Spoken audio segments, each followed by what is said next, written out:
How to open a savings account online with Regions Bank. Hey everyone, welcome back to the channel. So if you want to start saving money, well here is how to open a savings account online with Regions Bank. So now without further ado, let's get started. So first thing first, open any web browser and now here once inside, you can just click on the search bar and simply search for Regions Bank.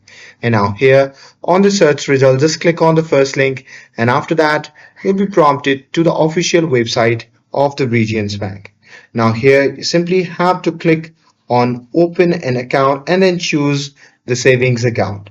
And there you simply have to select the type of savings account that fits your goal, like regular savings account, money market, or special account. And with that, on the next page, you simply have to fill in your personal information like your name, address, social security number, and employment details. And after that, you simply have to choose your initial deposit amount and funding accounts either by linking an existing bank account or transferring funds.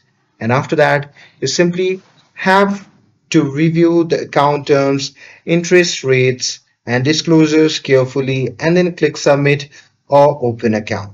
And after that, you'll receive a confirmation online and by email that your new savings account is active. And that's it. That's how you can open a savings account online with Regions Bank. With this, if you found this video helpful, then don't forget to like, share, and subscribe to get updated for more videos. Thanks for watching, and I'll see you in the next video.